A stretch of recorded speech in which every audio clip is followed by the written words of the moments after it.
Hello नमस्कार दोस्तों, माही online classes में आपका स्वागत है।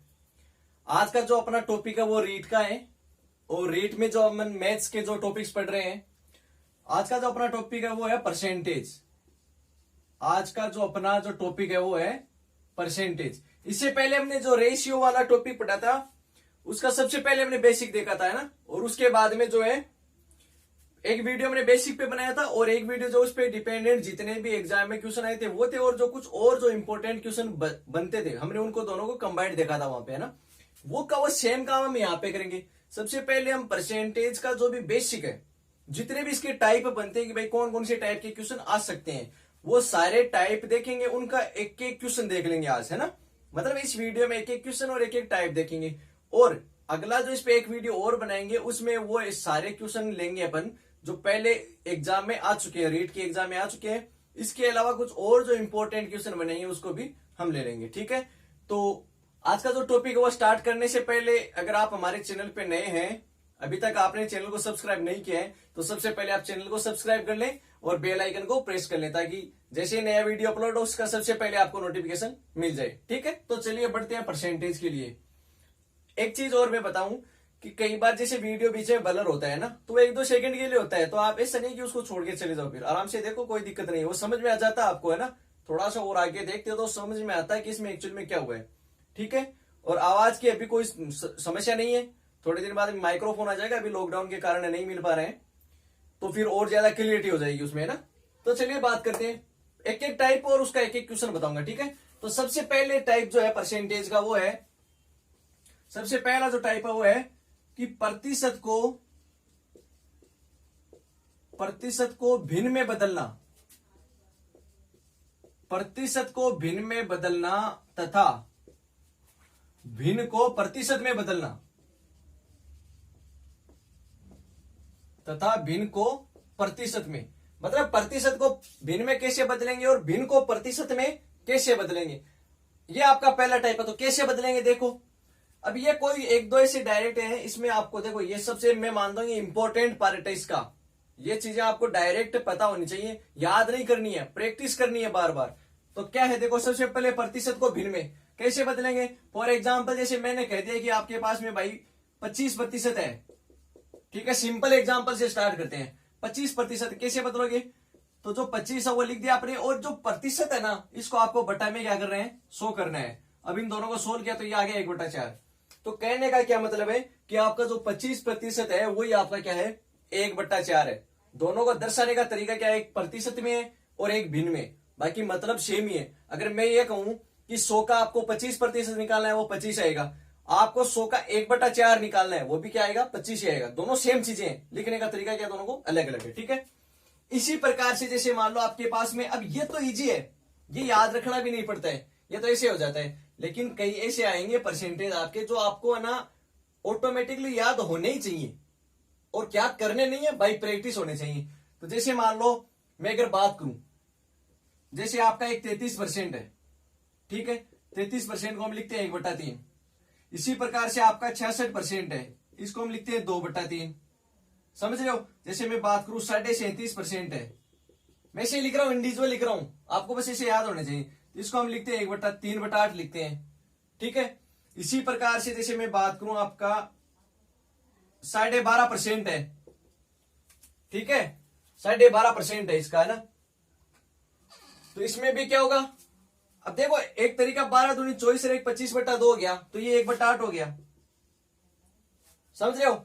इसी प्रकार से जैसे मान लो 1/6 है, तो 1/6 का कितना होगा, 16 से 2/3%, 16 से 2/3% का क्या लिखोगे, 1/6। तो ये जो बदलने का तरीका वो आपको समझ में आ गया कि बट्टा में लेके क्या जाना, आपको 100 लेके जाना है। तो ऐसे आपके पास में बहुत सारी संख्याएं हैं। जैसे मैं एक बात और करूं कि 6 सही 1/4% वाला आपका ये क्या होता है, ये एक आपका होता है 1/16, ठीक है। इसके अलावा मैं बात करूं आपका 11 सही 9% है, ये क्या होता है, 1/9 होता है। इसी प्रकार से 9 सही 1/11% जो होता है, ये क्या होता है आपका 1/11 होता है। ऐसे बहुत सारे हैं, लेकिन कुछ जो मैंने लिखे हैं ना ये इंपॉर्टेंट है। जनरली क्वेश्चन यही से आता है, जनरली जो क्वेश्चन पूछा जाता है इन्हीं से पूछा जाता है। जैसे ये वाला है आपका, ये है, ये है।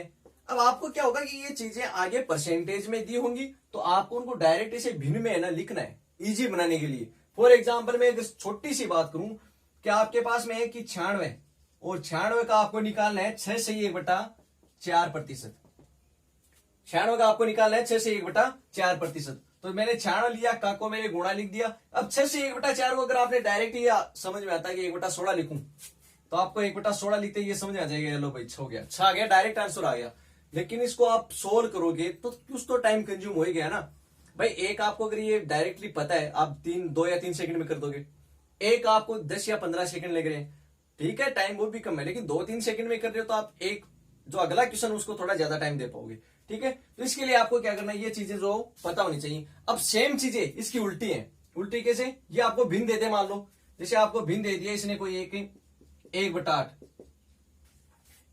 भिन्न दे दिया, 1/12 मान ले, 1/13 मान ले, कुछ भी मान ले, ठीक है। 1/8 भिन्न दे दिया, प्रतिशत में बदलना है भिन्न को प्रतिशत में। तो क्या करोगे, इस 1/8 को आपको गुणा करना है 100 से, ठीक है, गुणा करना है। यहां पे हमने भाग दिया था 100 का, प्रतिशत को भिन्न में बदला था, और भिन्न को प्रतिशत में बदल रहे हैं तो 100 का क्या कर रहे हैं, गुणा कर रहे हैं। तो ये कितना जाए आपका 12 से 1/2%, ठीक है। आपको दोनों चीजें याद होनी चाहिए, भिन्न को प्रतिशत भी याद होना चाहिए और प्रतिशत को भिन्न में कैसे बदले वो चीज भी याद होनी चाहिए। जैसे इसी प्रकार से मान लो आपका 1/3 है, क्या लिखोगे इसको, 33 सही 1/3%, सही है। ये मैंने 33 लिख दिया था ना यहाँ पे, ये सॉरी 33 से 1/3% है ना। इसी प्रकार से ये क्या आपका, ये भी 66 थोड़ी ना होता है।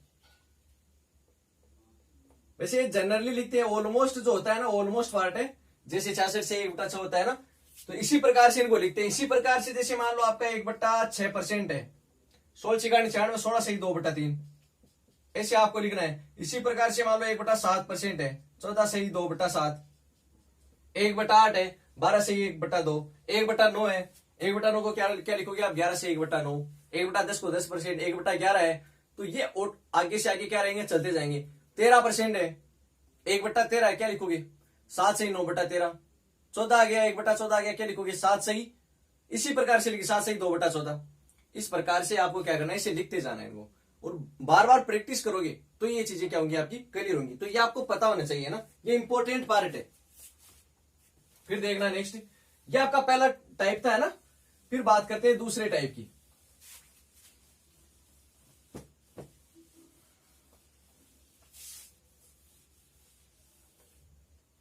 आपका जो दूसरा टाइप है वो है जैसे प्रतिशत निकालना है। ये तो सिंपल है, जैसे मान लो आपको कोई संख्या दे दी और आपको उसका क्या निकालना है, प्रतिशत निकालना है ना। यह आपका क्या है, इसमें दूसरा टाइप है। तो जैसे मान लो कोई, ये एक छोटा सा एग्जांपल से ही समझ लेते हैं। तो 120 है और 120 को आपका 15% निकालना है, तो कैसे करोगे, 120 गुणा 15/100 कर दोगे। तो जब आप इसको सोल्व करेंगे तो आपके पास में आ जाएगा 18, ठीक है। 120 का जो 15% है वो क्या जाएगा, 18। मतलब क्या है, अगर ये टाइप हो गया है ना, संख्या दे दे कुछ भी दे दे, उसका आपको परसेंटेज निकालना होता है, ठीक है। इसी प्रकार से आपका जो तीसरा टाइप है, तीसरे टाइप में क्या होता है, जैसे मैं अब बात करूं कंपैरिजन की, कि ए बी दोनों में कंपैरिजन, क्या क्वेश्चन बन सकता है। जैसे टाइप है आपका कि ए बी का कितना प्रतिशत है। पहला टाइप हो गया इसमें कि ए बी का कितना प्रतिशत है, या फिर ये पूछ रहे आपको कि बी ए का कितना प्रतिशत है। दोनों चीजें पॉसिबल है, ए बी का पूछ सकता है, बी ए का पूछ सकता है। तो इसमें क्या करना है कि जो जिसके साथ में का लगा हुआ है, जिसके साथ में का लगा हुआ है उसको आपको क्या करना है, नीचे लिख देना है।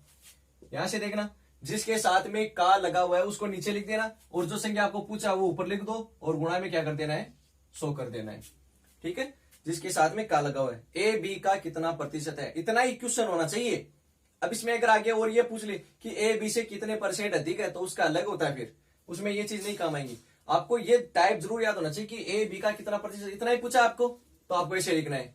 तो जैसे मान लो एक क्वेश्चन मान लो आपके पास में, जैसे मैं ये कहूं कि 1000 है, 1000 जो वो 1500 का कितना प्रतिशत है।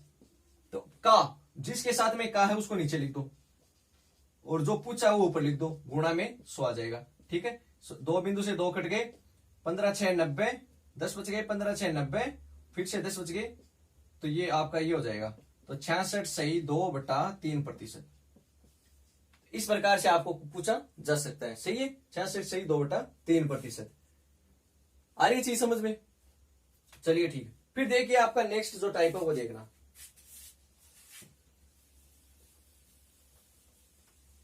देखो ये चीजें जो है ना ये इजी है, लेकिन ये अपने को पता होना जरूरी है, क्योंकि आपको क्वेश्चन ये तो नहीं पूछेगा सही है कि 10 से जो है वो 20 का कितना प्रतिशत है, सीधा ही बता देते हैं 50% है। लेकिन आप में जैसे 2-4 क्वेश्चन इनबिल्ड करके एक अच्छा क्वेश्चन बनता है ना, तो उसमें ये सारी चीजें आपको क्या होनी चाहिए, पता होनी चाहिए। फिर मैं बात करूं जैसे कम परसेंट वाली, अधिक है कितना कम है ना, जैसे मान लो फोर्थ जो टाइप है वो, इसमें क्या होगा कि ए बी से कितना प्रतिशत कम या अधिक है।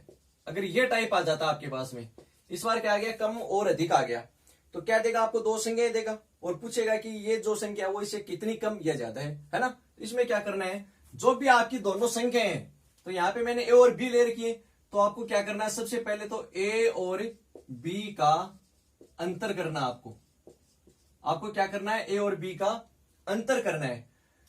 अब यहां पे ध्यान क्या रखना है कि जिसके साथ में आपके पास में से लगा हुआ है, से उसको नीचे लिख देना है और गुणा में आपका 100। समझ गए, जिसके साथ में से लगा हुआ उसको नीचे लिख देना है। अगर इसके एक एग्जांपल की बात करूं मैं छोटी सी, तो देखना, जैसे मैं ये कहूं कि राम के पास में तो 500 रुपए है और श्याम के पास में कितने हैं, 1000 रुपए हैं। ठीक है, तो 2 टाइप से क्वेश्चन क्या बनेगा कि राम के पास श्याम से कितना रुपया कम है, कितने प्रतिशत रुपए कम है। दूसरा क्वेश्चन, श्याम के पास राम से कितना प्रतिशत अधिक है। दोनों देख लेते हैं। पहले मैं बात करूं ये राम के पास श्याम से कितना प्रतिशत कम है, तो डिफरेंस जो है वो दोनों का कितना है, 500 आ गया।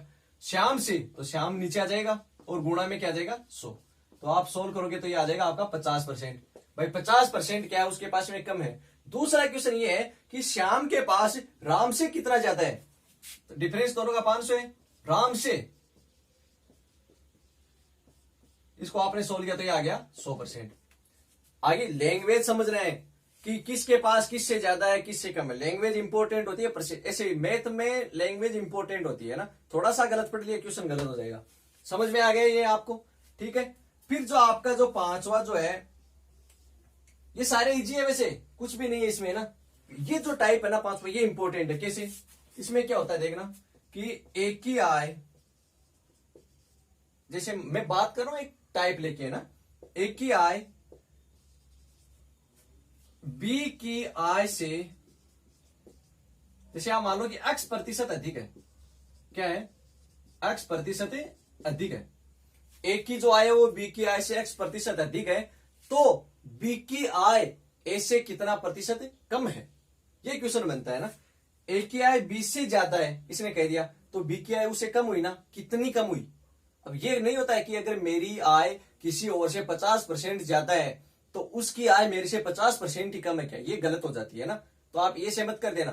तो इसका भी जैसे मान लो एक छोटा सा एग्जांपल ले लेते हैं। इसमें क्वेश्चन किस प्रकार से बनते हैं, जैसे मान लो कि चीनी के भाव में 20% की वृद्धि हो गई, तो एक गृहिणी उसमें कितने प्रतिशत की कमी करे, मतलब खपत में कितने प्रतिशत की कमी करे कि उसके जो मूल्य में है ना कोई प्रभाव ना पड़े। मतलब एक महीने का अगर मैं बात करूं कि एक महीने में वो जितना राशन लेके आती है चीनी का, उसमें 20% की वृद्धि हो गई, तो वो क्या करेगी, उसकी खपत में कितने प्रतिशत की कमी करे कि वो जितने रुपए देके आती है उतने में उसका एक महीना वापस से निकल जाए। खपत कम करनी पड़ेगी, जाहिर सी बात है। तो उसमें देखो क्या हो गया, मैंने कहा कि 20% की वृद्धि हो गई है ना, तो इसमें आपको क्या लिखना है कि जो भी वृद्धि या कमी है वो आपको ऊपर लिख देना है। अब क्वेश्चन अगर मैं बात करूं वृद्धि वाला, तो पूछेगा क्या, कमी। जैसे मैंने कहा कि वृद्धि हो गई तो कितनी कमी करे, तो क्या पूछ रहा है, कमी कितनी करेगा ये ना। तो जो वृद्धि है वो ऊपर लिख दो और जो वृद्धि हुई है उसको 100 में आपको क्या कर देना है, जोड़ देना है और गुणा में क्या कर देना है, 100 कर देना है। एक चीज तो ये बनती है, ठीक है। दूसरी मैं ये कहूं कि मान लो मेरी जो आय है उसमें 15% की कमी हो गई, 15% की कमी हो गई, समझ रहे हो। तो आपको क्या करना पड़ेगा, फिर जो कोई चीज बढ़ानी होती है या फिर कम करनी होती है, इस प्रकार से क्वेश्चन आ जाता है। तो इस प्रकार उसने कह दिया कि इस बार क्या हो गई, कमी हो गई है ना। तो कमी हो गई तो क्वेश्चन जो पूछेगा वो क्या पूछेगा, अधिक का पूछेगा। तो इसमें क्या करना है, जो भी कमी हो गई वो ऊपर लिख दो, और बट्टा में क्या करना है, माइनस कर देना उस कमी को, और गुणा में क्या करना है 100। तो ऐसे एक चीज तो ये समझ में आ गई कि अगर ऊपर वृद्धि हो रही तो नीचे भी उसको 100 में जोड़ दो, अगर कमी हो रही तो 100 में उसको क्या कर दो, आप माइनस कर दो। समझ गए इस चीज को, ठीक है। वैसे ही देखो अगला टाइप देखना फिर, तो देखना इस पे डिपेंडेंट एक क्वेश्चन लिख दिया मैंने, जब भी हमने टाइप पढ़ाया कि चीनी के भाव में 20% की वृद्धि होने पर एक गृहिणी चीनी की खपत में कितने प्रतिशत की कमी करे कि उसका खर्च क्या रहे, अपरिवर्तित रहे। अब देखो यहाँ पे क्या हो रही है, वृद्धि हो रही है, पूछा क्या है, कमी वाला आपको पूछा है, ठीक है। सूत्र क्या लिखा था, वृद्धि बट्टा 100 प्लस वृद्धि गुणा में 100। वृद्धि कितनी हुई है, 20% की, 100 प्लस 20 गुणा में क्या जाएगा 100। सोल्व कर लो इसको, 20 बट्टा 120 गुणा में क्या जाएगा 100। तो आप इसको सोल्व करोगे 100 बट्टा 6, 20 कैसे में आ गया 6 बार, 100 बट्टा 6 को इसे करोगे तो 16 सही 2 बट्टा 3%। तो 20% के अगर भाव में वृद्धि हो गई तो अगर वो इतनी खपत को कम कर देगी तो उसके खर्च में क्या रहेगा, किसी प्रकार का परिवर्तन नहीं आएगा। समझ गए चीज को, चलिए ठीक है। फिर नेक्स्ट टाइप देखिए आपका। अब नेक्स्ट जो टाइप है वो इस प्रकार से, जैसे मान लो कोई एक वस्तु है, उस पर पहले उसने 25% की वृद्धि करी, फिर अगेन उसने 25% की वृद्धि कर दी, है ना। तो टोटल कितने प्रतिशत की वृद्धि होगी, कोई वस्तु है पहले उस पर 25% की वृद्धि होगी, फिर अगेन 25% की वृद्धि कर दी, तो टोटल कितने की होगी।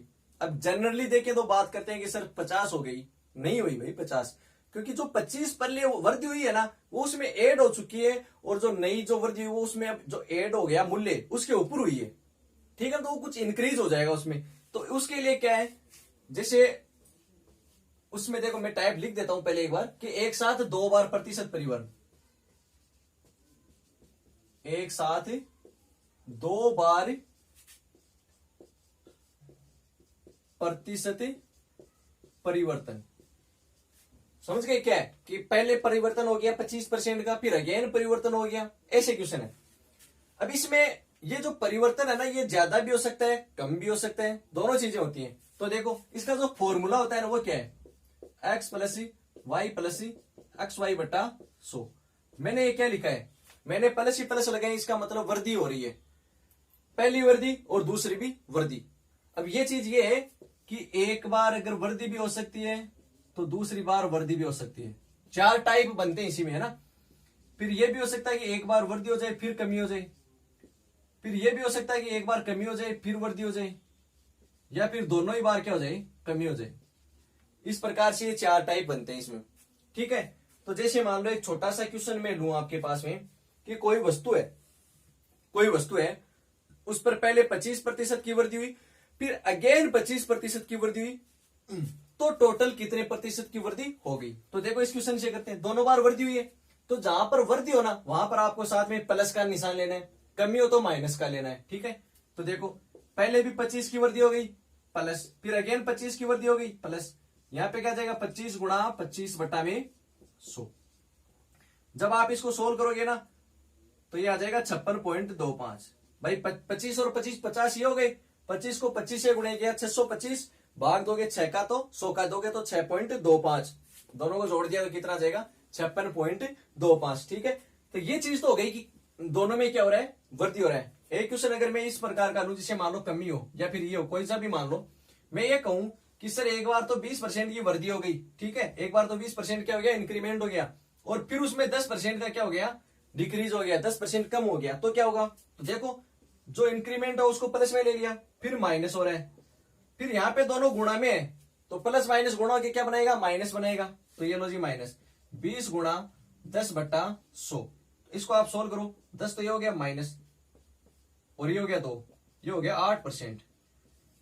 मतलब अब एक देखो सीधा देखें कि भाई एक बार 20% की वृद्धि फिर 10% की कमी, तो जाहिर सी बात है 10% ज्यादा है, लेकिन नहीं, एक्चुअली में वो 10% ज्यादा नहीं रहा, वो केवल 8% ही ज्यादा रहा। समझ गए ना इस चीज को, बस ऐसे समझना आपको, ठीक है। आ गया समझ में, अगर दोनों ही कमी हो रही है तो दोनों माइनस ले लेना। फिर देखो नेक्स्ट टाइप,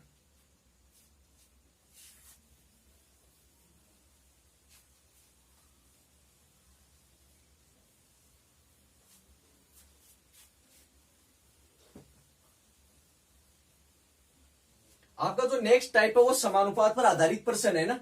तो इस ये तो क्या होगा, ये मैं आपको आगे क्वेश्चन करवा के बताऊंगा इस पे डायरेक्ट। इसमें देखो क्वेश्चन कौन से आते हैं, जैसे मान लो जैसे कि किसी संख्या का 35% है वो 210 है, ठीक है। किसी संख्या का 35% 210 है, वो तो वह संख्या कितनी है, ऐसे क्वेश्चन बन जाता है। या फिर आपको उसी में ऐड करके पूछ ले कि तो उस संख्या का 50% कितना होगा, ठीक है। ये समानुपात पर आधारित क्वेश्चन होते हैं। तो ये मैं डायरेक्ट क्वेश्चनों पे लूंगा, इसमें कोई ट्रिक नहीं है, डायरेक्ट क्वेश्चन इसमें। फिर इसके आगे वाला जो टॉपिक है, फिर इसके आगे वाला जो टाइप है, टॉपिक नहीं सॉरी टाइप है, वो क्या है कि किसी वस्तु के मूल्य की बात करूं, जनसंख्या की बात कर ले, मशीन की बात कर ले, कुछ भी मान लो, किसी वस्तु के मूल्य, अगर मैं बात करूं किसी वस्तु के मूल्य, या फिर मान लो बात करें जनसंख्या, या फिर कोई मैं बात कर लूं जैसे मान लो मशीन का मूल्य है, कुछ भी मान लो आप, है ना। अब इसमें क्या होगा कि एक हमने टाइम पीरियड ले लिया, उस टाइम पीरियड के बाद में या तो निश्चित कोई कमी होगी, मान लो पैसे की, मान लो जनसंख्या में वृद्धि, मान लो कमी, मान लो, तो क्या होगा एक निश्चित टाइम पीरियड के बाद में या तो कुछ कमी होगी या फिर क्या होगा अधिक होगा, ठीक है। तो इससे अगर कोई क्वेश्चन होता है तो मशीन के मूल्य में निश्चित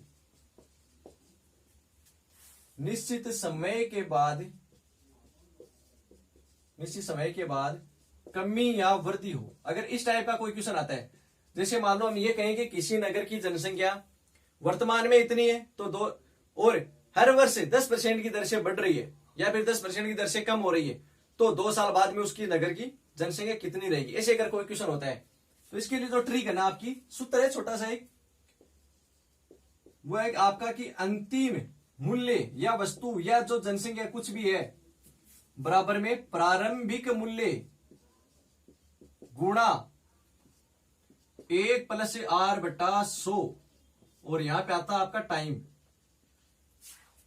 इसको आप एन से भी लिखते हैं, टी से भी लिख दो, कोई फर्क नहीं पड़ता, बस इतना ध्यान रखना यहां पे आता क्या है, टाइम आता है। इस पर एक क्वेश्चन पढ़ते हैं, जैसे मान लो मैं ये कहूं कि वर्तमान में एक नगर की जो जनसंख्या है, अब वर्तमान की बात करें मतलब प्रारंभिक मूल्य, या फिर क्वेश्चन ऐसे भी आ सकते हैं कि 2 साल पहले या फिर 2 साल बाद में, कि आज के 2 साल बाद में किसी नगर की जनसंख्या इतनी हो गई और 10% की वृद्धि से हुई, तो वर्तमान में कितनी होगी, तो जो देर की वो यहां पे रख दो फिर, क्योंकि उसने आगे का दे दिया अपने को और पहले का पूछा है, समझ गए। तो जैसे मैं कहूं कि वर्तमान में किसी नगर की जनसंख्या जो है वो क्या है 10,000 है, और 10% की दर से बढ़ रही है, तो 3 साल बाद में कितनी होगी, है ना। तो जो दर है वो यहां पे लिख दी मैंने, गुणा में लिख दिया मैंने 100, और ये मैंने लिख दिया टाइम, ठीक है। तो देखो इसको सोल्व करो फिर, तो 10,000 गुणा, अब ये 100 1 से गुणा होगा 100, 10 जोड़ेंगे 110, तो 110/100, और ये कितनी बार है 3 बार। ये देखो 4 से मैंने 4 बिंदु ये काट दिए, 1 और 1 2, ये 2 ये काट दिए, तो ऊपर आपने इन तीनों को गुणा किया, 11 को 11 से 3 बार करेंगे 1331 आते हैं, और ये 1 0 लगा दिया। तो इसका मतलब है कि 3 साल बाद में वो जो जनसंख्या वो 13,310 हो जाएगी। आगे चीज समझे। और यही आपको अगर उल्टा पूछे, कमी पूछे, तो आपको क्या कर देना है, यहाँ पे माइनस कर देना है, समझ गए। अगर ये कहता ना कि कम हो रही है, तो यहाँ पे क्या कर दोगे आप माइनस, ठीक है। चलो देखो फिर नेक्स्ट टाइप, देखो फिर आपका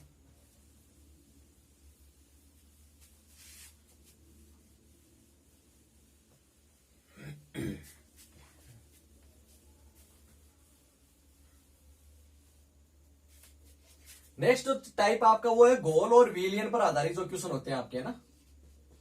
गोल तथा विलियन पर आधारित क्वेश्चन।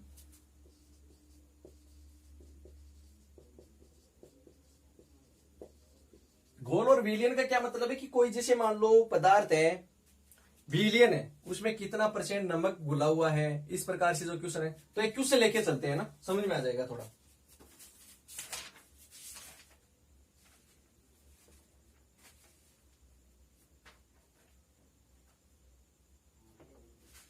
जैसे एक क्वेश्चन में पढ़ता हूं कि नमक के 10 लीटर के घोल में 8% क्या है, ठीक है, 8% नमक है। एक नमक का घोल है 10 लीटर का है टोटल, उसमें 8% ही नमक है।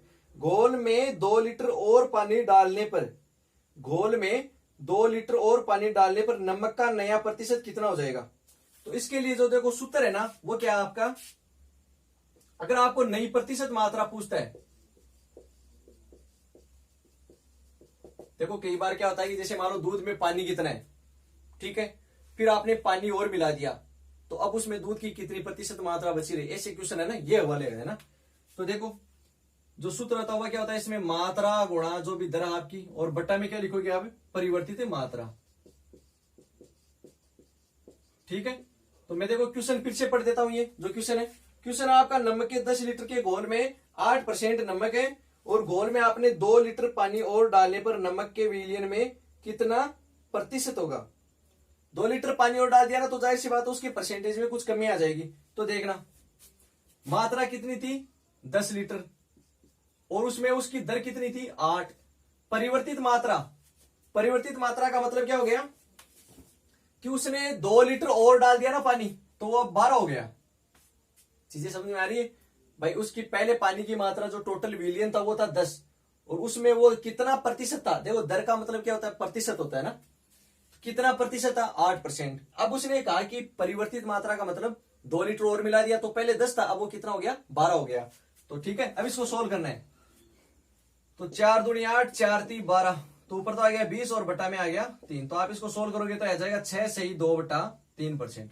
मतलब अब उस विलियन में जो नमक है वो कितना हो गया 6 सही 2/3%।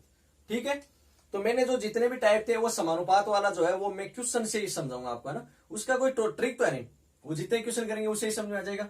बाकी मैंने जितने भी टाइप बनते हैं ना रीट के लिए वो सारे इतने अवेलेबल हो गए और इतने इजी सारे हैं। अब इस पे डिपेंडेंट क्वेश्चन भी कर लेंगे अपन, है ना, बहुत सारे करेंगे भी। एक नया वीडियो बनाएंगे उसके लिए, जो आपके पहले एग्जाम में आ चुके हैं क्वेश्चन है वो मैंने आपको स्टार्टिंग में बता भी दिया, उनको हम डिस्कस करेंगे। ठीक है, तो आज के लिए इतना ही। आप गृह में रहे और सुरक्षित रहें। धन्यवाद।